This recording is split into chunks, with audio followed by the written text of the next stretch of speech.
Psoriasis को difficult to treat disease माना जाता है। कई बार बहुत से ट्रीटमेंट करने के बावजूद भी आराम नहीं आता।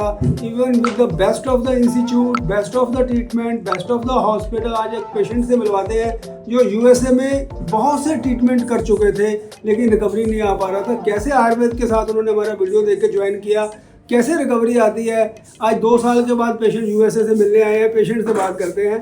कैसा रहा मैडम, आपका क्या इशू क्या चल रहा था? मेरा ऐसे पूरे मतलब पाँव में और बैक पे सब जगह पे ये सोराइसिस के दाग थे। पहले तो आइडेंटिफाई नहीं हुआ कि वो है, फिर 6 महीने बाद मतलब वहाँ आइडेंटिफाई हुआ। तो अब तब आप यूएसए में थे? यूएसए में ही थी।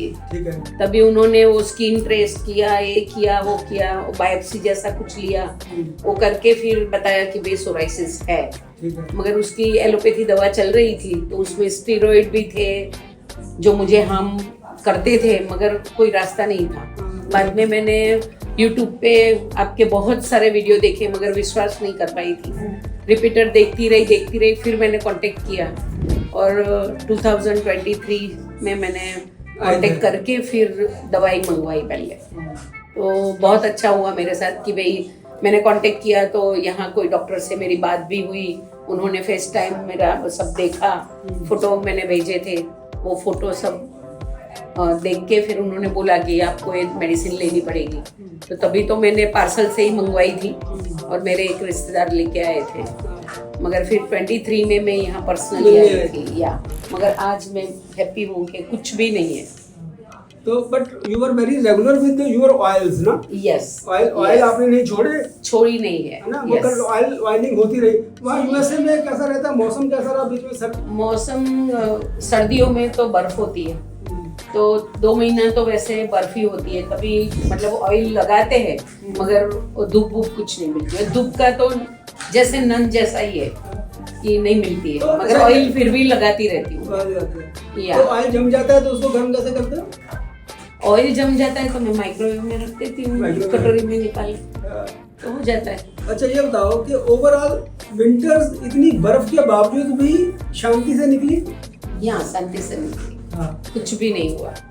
देखिए कितनी बड़ी बात है। जैसे हम ये कहते हैं कि सर्दियों में सोराइसिस वापस आता है, इंडिया की ठंड से वापस आ जाता है, यूएसए में बर्फ वाली ठंड से भी सोराइसिस वापस नहीं आया। इनका ऑयल की एप्लीकेशन और मेडिसिन की रेगुलेशन। और हल्दी का कैसा रहा? हल्दी खाई? हल्दी मैं दूध में रात को पीती हूँ, मगर अभी जाने के बाद जैसे हर पेशेंट वैसे थोड़ी वो हो जाती है कि कभी कभी भूल जाते हैं, ऐसा हो जाता है।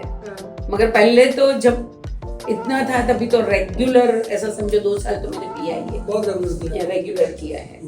अभी ऐसे ट्रैवल में ऐसे सब रह जाता है। अच्छा जो हमारे YouTube के दर्शक हैं, जो दुनिया दूर से लोग होते हैं ना, तो आजकल YouTube पे इतनी इन्फॉर्मेशन है, पता नहीं लगता कि कहाँ पर जाएं ट्रीटमेंट के लिए, क्योंकि ट्रस्ट नहीं बनता।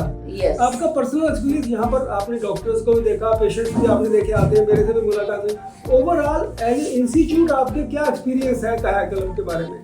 मैंने वही कि मेरे को भी विश्वास नहीं था, मैंने बताया वैसे बहुत वीडियो, मैंने 50 से ज्यादा वीडियो देखा, उसके बाद कांटेक्ट किया क्योंकि दूसरे भी सब आयुर्वेदिक बहुत सारे आते हैं, मगर क्या पता कॉन्फिडेंस इसमें ही आए, वो जो भी समझो।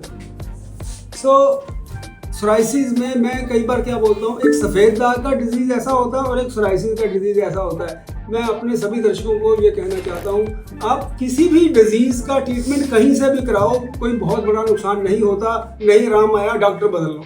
लेकिन सफ़ेद दाग एक ऐसी डिजीज है जिसमें कि अगर डॉक्टर की चॉइस गलत हो जाए तो डिजीज फिंगर से निकल के लिप्स पे चली जाती है, फेस पे चली जाती है। सिमिलरली सोराइसिस में क्या होता है, अगर टाइमली ट्रीटमेंट नहीं मिले तो सोराइसिस स्किन से निकल के नेल्स में जाता है और नेल्स के बाद पेशेंट आते हैं यहाँ पर इन्फ्लेमेशन के साथ, सोराइटिक आर्थराइटिस के साथ आते हैं। जो भी डॉक्टर का चॉइस करो उसके बारे में कंप्लीट इन्फॉर्मेशन गैदर करो, जल्दी फैसले मत करो। आजकल क्या मैं देखता हूँ, 1 मिनट की रील देख के लोग फैसला कर लेते हैं कि मैं इस डॉक्टर से इलाज कराऊंगा। This is not good for your future. बहुत सोच समझ के फैसले करने हैं, इन्फॉर्म्ड डिसीजंस लेने हैं, मैच्योरिटी से फैसले करने हैं। अब हमने बेवकूफ़ नहीं बनना। तो कायाकल्प के ऊपर, सोराइसिस के ऊपर भी हमारे चैनल पे 200-300 वीडियोस आर अवेलेबल। और मैं 30 सालों से, जब रील्स और यूट्यूब हुआ भी नहीं करते थे, मैं तब 30 सालों से सोराइसिस का ट्रीटमेंट करता था। अब मैं देख रहा हूँ कि पिछले 4-5 सालों में तो बहुत दुनिया इसमें जो है वो ट्रीटमेंट के लिए आ गई है। और यंग बच्चे जिनकी अपनी उम्र भी अभी जो है वो 2-3-4 साल ट्रीटमेंट के होते हैं, वो जड़ काटने की बात करने लगे, जिनकी अपनी एज ही ट्रीटमेंट की एज 5 साल है। सो कायाकल्प पर डॉक्टर धवन बहुत सोच समझ के फैसले करने हैं, and we will become mature and we will become healthy together. नमस्कार।